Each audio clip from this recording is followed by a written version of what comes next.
24 hours of seemingly unending violence in the city of Los Angeles, the toll of death and destruction is absolutely staggering. For the Korean merchants and store owners who own that shopping complex, they were talking to me for a moment. They said they were fed up. They walked away. Next thing I knew, they walked out of their stores. 3 of them were holding guns, and they just started firing at everybody and anybody. I just can't understand why people just don't stop to think. Many concluded that growing unrest among impoverished inner-city residents and distrust between minorities and police was the fuel that fed the fires.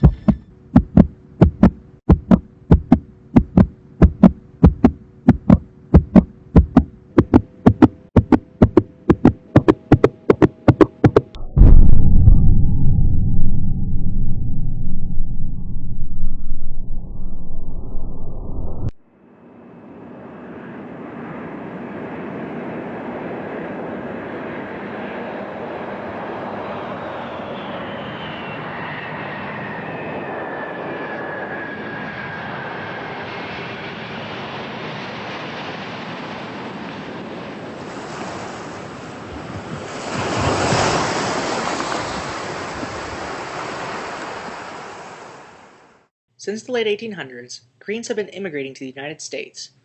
While the initial wave of settlers before 1900 was made up of diplomats, political exiles, and contract laborers who came to work on the Hawaiian Islands, from the early 1900s until World War II, immigrants consisted primarily of political refugees, picture brides, and students with the means to make the journey across the Pacific Ocean. The most recent and significant wave of immigrants came during the post-war period, particularly after 1965, when U.S. immigration laws became more favorable for those who chose to settle in America, and as the belief of white superiority became less acceptable in American society. Students were eager to study in American colleges and universities, and in the 70s and the decades that followed, many family members came to join them, a trend in immigration that continues today. We came to San Jose in 1978, and back then San Jose was a city in decline. It was not like the kind of San Jose you see nowadays, which is the home of the Silicon Valley, and which is very expensive, and which is increasingly suburbanized. But back then it was really a working class kind of city, and there were opportunities for poor immigrants and poor refugees to come and open shops, open restaurants, open various kinds of businesses. And so my parents opened one of the very first Vietnamese grocery stores in San Jose and catered to that particular ethnic enclave. The first Korean neighborhood to be settled by immigrants in Los Angeles developed in the south-central portion of the city, blossoming from a small group of about 650 people in the 1930s to a still burgeoning community that was officially designated Koreatown by the city government in 1981. Koreans began to settle in South Central because of the economic opportunities the area posed. Cheap capital was readily available and rents were low. There were many ways of people trying to find economic success, and so there was a certain class of people who were very entrepreneurial in the conventional sense. They opened small businesses, and some of them opened big businesses, so there are some real economic success stories. People opening not just restaurants or shops, but opening entire chains of businesses, malls, and things like this. But even for those people who were not entrepreneurially successful in that way, there was another kind of entrepreneurial spirit that was taking place. So they were entrepreneurial in the sense that they also knew how to take advantage of the social opportunities that were presented to them. And so one of the key reasons why there are a lot of Asian immigrants in California, besides the social networks that they already found there, is that a lot of them knew that California during the 1970s and the 1980s had better welfare opportunities, better social benefits than other states did. And so they came to California specifically to take advantage of those kinds of resources. And none of this came without cost. I do remember my parents opened this store in 1978, this grocery store, and within a couple of years I saw signs up and down, I saw at least one sign on the street that said, "The Vietnamese are taking away our business." The conflict between Koreans and African Americans in the South Central Los Angeles area was rooted in the preconceived notions and prejudices each ethnic group held for the other, which amplified the new developing economic tensions that came about as a result of Korean immigrant settlement and entrepreneurship by reframing the economic anxieties on racial and ethnic terms.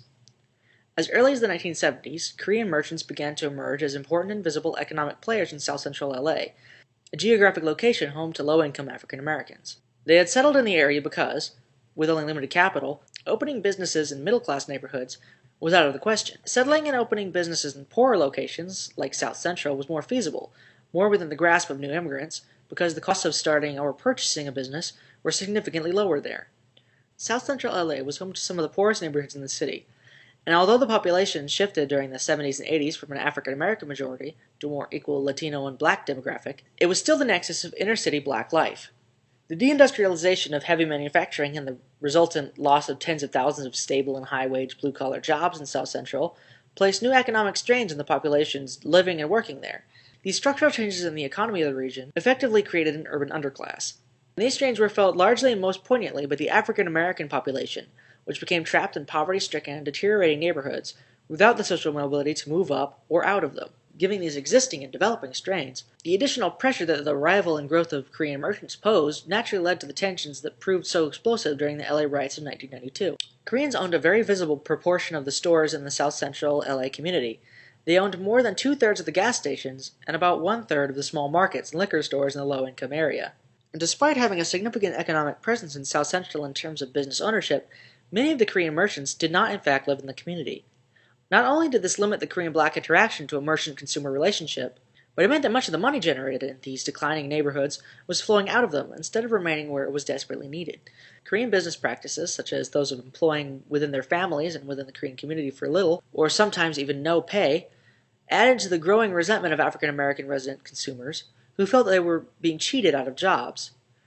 Furthermore, the buyer-seller relationship was not conducive to a sense of economic equality and cultural understanding among these two ethnic communities. Korean merchants and Black consumers were at cross purposes and held conflicting interests.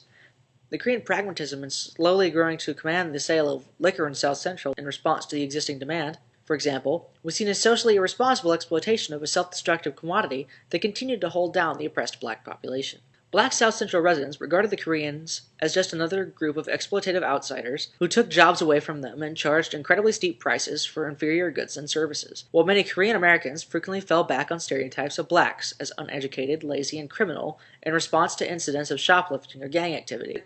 It was natural then for these long-existing tensions to explode into violence during the LA riots in late April and early May of 1992.